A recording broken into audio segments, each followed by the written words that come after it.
You know that feeling. Waking up determined to be disciplined, motivated, in control. And by 10 a.m., you've already broken every promise you made to yourself. But here's the truth nobody tells you. There's nothing wrong with your discipline. There's something wrong with the world around you. You are living in an environment engineered to keep you reactive, distracted, overstimulated, and overwhelmed. A world where your attention is treated like a currency and your impulses are exploited for profit. A world where every app is designed to pull you away from your goals, not push you toward them. And yet, you still blame yourself. You call yourself lazy, unfocused, weak. But imagine this. If you dropped a medieval warrior into Times Square, he wouldn't say he lacks discipline. He'd say the world has become impossibly loud. That's you. You're trying to build discipline inside an ecosystem built to destroy it. You're fighting frictionless entertainment with a brain designed for scarcity. You're trying to maintain focus while surrounded by infinite novelty. Your biology isn't broken. Your environment is incompatible with it. So before you judge yourself for struggling, listen carefully. Discipline isn't supposed to feel easy in the modern world. It's supposed to feel impossible. And the fact that you're still trying, that says more about your strength than you realize. In the next few minutes, I'm going to show you why building discipline today feels like swimming against a digital riptide, and more importantly, how to finally stop fighting the current and start steering it. You wake up telling yourself, today I'll finally focus. And for a few minutes, it works. Until something pings, something vibrates, something flashes in the corner of your screen. You check it, just for a second, and suddenly, you're 20 minutes deep into a notification chain that wasn't even meant for you. Then the guilt hits. You promise yourself to get back on track. You try again, and the cycle repeats. This is the modern discipline loop: focus, interruption, guilt, restart, burnout. And the scary part? None of this happens by accident. Your brain was designed for a world where information was scarce and interruptions were rare. But today, you live in a reality where you're targeted with more stimuli in 24 hours than your ancestors experienced in entire lifetimes. Every app, every feed, every algorithm is trained to do one thing: capture your mind before you even realize it's been taken. So you end up fighting battles you never chose, resisting infinite scrolling, endless notifications, constant micro hits of dopamine that your biology simply isn't built to handle. And you internalize it as failure. You think, why can't I stay focused? Why can't I be disciplined like everyone else? But the truth is grounding and liberating. It's not a lack of willpower. It's a mismatch between your brain and the environment. Your mind is running ancient software in a hyper-stimulated operating system. You're not losing the discipline game. The game is rigged. Visually, this moment is chaos. Quick cuts of infinite feeds, notification storms, calendars stacked with tasks, blinking messages, ads popping up faster than the brain can process. A world that never stops pulling, never stops calling, never stops demanding attention. And this is the world you're expected to be disciplined in. To understand why discipline feels impossible today, you need to understand one thing.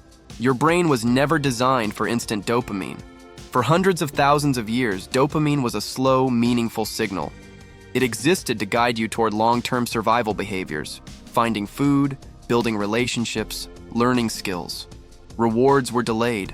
Effort came first. Your nervous system evolved around this delayed payoff.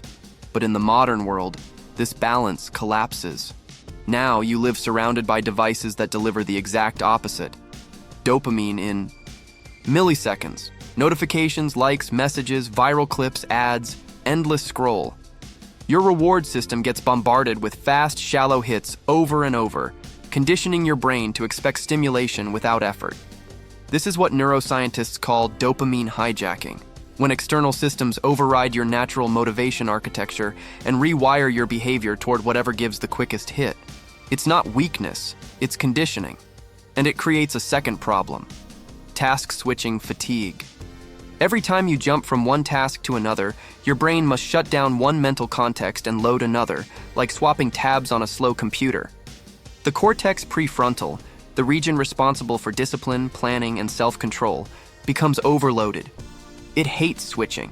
It likes one task, one direction, one intentional path. But your environment pushes you into hundreds of micro switches per day. Each switch carries a cost. You lose a little clarity, a little energy, a little willpower. Eventually, discipline doesn't fail because you're undisciplined. It fails because your brain is tired of switching. Then comes the third mechanism, decision overload.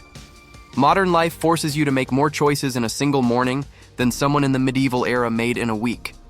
What to read, what to answer, what to prioritize, what to ignore, what to click, what to chase, what to block out. Every choice drains cognitive resources.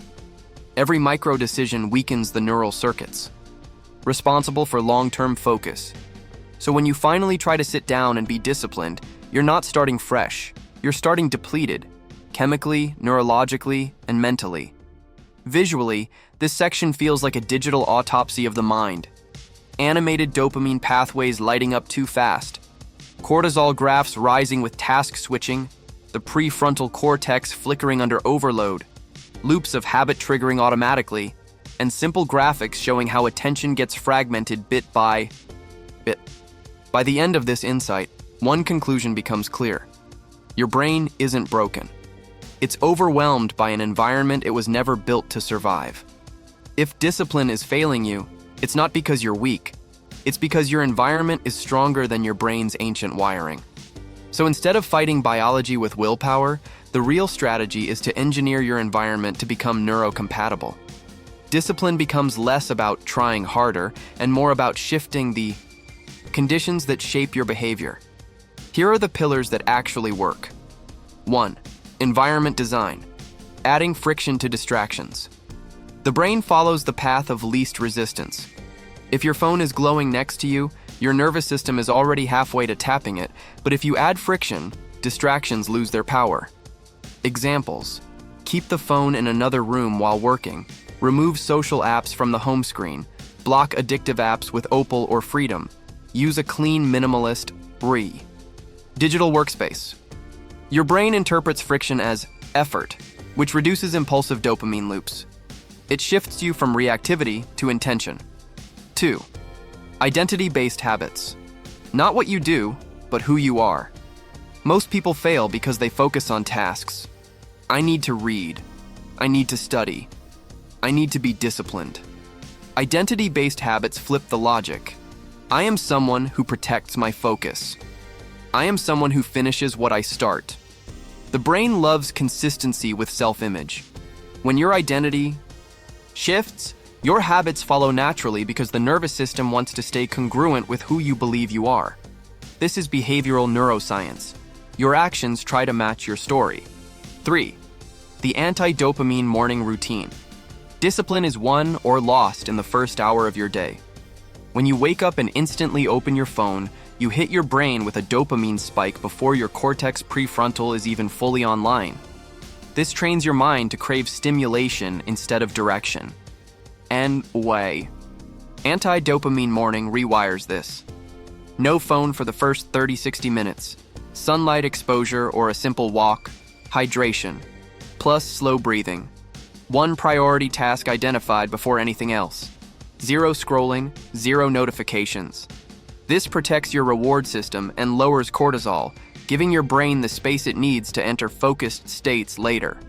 4. Behavioral management apps. Externalizing discipline. Tools like Opal, Habitify, Motion, Notion, and Reclaim.ai act as a second brain. They block distractions, automate schedules, predict energy dips, create micro goals, track habit loops, reduce decision fatigue. Neuroscience explanation. When you externalize decisions, you preserve prefrontal bandwidth. Fewer choices roots more discipline. Automation prevents dopamine-driven impulses from interrupting your day. Why all of this works? Because these strategies don't fight the brain, they work with it. Fricção reduz impulsividade. Identidade cria consistência. Rotina matinal. Estabiliza dopamina. Automação reduz sobrecarga decisional. Ambiente minimiza gatilhos. Discipline becomes easier not because you became stronger, but because your world became smarter. I decided to test everything I just explained by doing something unusual. An entire week trying to remove discipline from the equation. Not trying harder, not forcing myself, just shaping the environment and letting behavior follow. The first day was awkward. I kept reaching for my phone even though I'd placed in another room. My fingers literally tried to switch tabs by muscle memory. That's when I realized this wasn't lack of discipline, it was conditioning. By midweek, the experiment started revealing things I didn't expect. I noticed exactly when I lost focus. After micro-stress moments, after switching tasks too fast, after checking notifications, just for a second. These were my real triggers, not laziness, not lack of motivation. There were failures too. A couple of days I broke my anti-dopamine morning routine and instantly felt my mind scatter for the rest of the morning. Seeing that contrast in real time made the neuroscience hit differently, but there were wins. On days when the environment did the work, phone away, apps blocked, single task windows open, I felt a clarity that didn't require effort. It wasn't discipline, it was alignment. By the end of the week, something clicked. When the environment supports the brain, discipline feels almost automatic. I was completing tasks faster, feeling less mentally tired, and even noticing more space in my day. A kind of quietness I hadn't felt in a long time. Not because I became a more disciplined person, but because I stopped fighting the world around me. Visually, this segment shows split screens of my messy digital routine versus the simplified one. Time lapses of focused work blocks. Moments where I hesitate, fail, reset. A subtle before-after of my energy and clarity. It makes the experiment feel real, because it was. At the end of this experiment, one truth became impossible to ignore. You don't need more discipline. You need less resistance. We've been taught to believe that discipline is about force, pushing harder, grinding more, squeezing productivity out of ourselves like juice from a lemon. But what this week showed me is that discipline isn't suffering. It's alignment. When your environment supports your brain, effort becomes effortless. When distractions require friction and focus becomes the path of least resistance, you naturally act like the disciplined version of yourself. Not because you're fighting harder, but because you're fighting less. And maybe that's the real secret modern self-improvement has ignored. Discipline isn't a personality trait. It's a context, a system, a structure that lifts the weight so your mind doesn't have to carry everything alone. If you can design the world around you to reduce noise, remove temptation, and protect your attention, you don't become superhuman. You simply become yourself again, clear, present, capable. So here's the final message I want to leave with you. Discipline isn't about becoming stronger. It's about making the conditions around you weaker. Less chaos, less friction, less internal war. Slowly, quietly, you begin to realize focus feels natural. Habits feel sustainable. And the version of you that once felt impossible suddenly feels inevitable. If this opened your eyes, like the video and subscribe. For smarter self-improvement grounded in neuroscience, behavior, and modern psychology. Because in a world built to distract you, learning how to take your mind back is the greatest skill of all. For smarter self-improvement grounded in neuroscience, behavior, and modern psychology. Because in a world built to distract you, learning how to take your mind back is the greatest skill of all.